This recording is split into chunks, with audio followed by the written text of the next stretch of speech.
Aucune explication ne peut justifier la mort d'hommes, de jeunes, de nos enfants, de nos fils, de nos frères. La honte voudrait que ceux qui se sont tus, se sont terrés, se sont cachés pendant qu'on tuait nos frères, la décence voudrait que cela se taise aujourd'hui.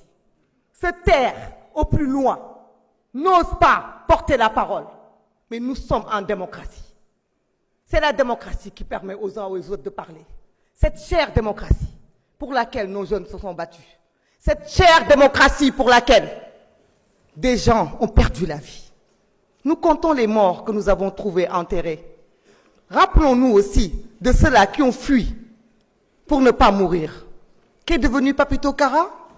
Avec d'autres dizaines de jeunes comme lui qui se sont échappés à travers la mer et qui ne sont jamais arrivés. Parlons aussi de l'imam Ndao, des gens qui ont été persécutés à cause de ce combat démocratique et qui sont morts aussi pour défendre le Sénégal. Nous ne pouvons pas avoir de complexe. Les paroles sont tellement mielleuses quand on parle aujourd'hui. Nos mots sont forts. Beaucoup d'entre nous pouvaient s'abstenir de parler. Mais vous savez pourquoi nous parlons? Pour entrer dans l'histoire et pour ne pas oublier. Parce que l'ADN d'un peuple, c'est la mémoire. Tant que nous nous souviendrons, personne ne pourra oublier. Tant que l'oubli ne nous guette pas, nous pourrons apprendre du passé.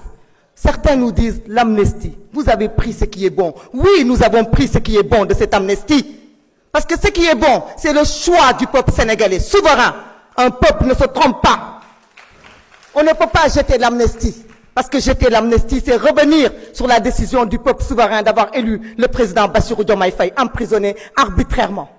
Et ça, nous ne le ferons pas, par respect au peuple sénégalais, qui a voté massivement, qui nous a donné cette majorité. Par contre, nous renions tout ce qui est mauvais de cette amnistie. Ce que vous-même n'osez pas affronter. Dites-nous ici si vous êtes d'accord que les crimes de sang fassent partie de cette amnistie. Dites-nous ici si vous êtes d'accord que les tortures fassent partie de cette amnistie. Vous n'osez pas l'affirmer. Par contre, Monsieur le ministre de la Justice, nous avons confiance en vous. Nous savons que vous rendrez justice parce que vous êtes un épris de justice. Nul ne peut nous donner de complexe. La justice sera rendue. Mais ceux qui veulent mettre dos à dos des manifestations, des pillages, des casses de voitures, des casses de magasins avec le respect de la vie humaine, je dis honte à vous. Honte à vous et nous sommes là pour vous obliger à vous souvenir et nous sommes là pour que l'oubli ne guette pas notre peuple parce que nous sommes un peuple digne et un peuple qui n'oubliera pas ce qui s'est passé de 2021 à 2024. Nous sommes ce peuple fier. Merci au peuple sénégalais.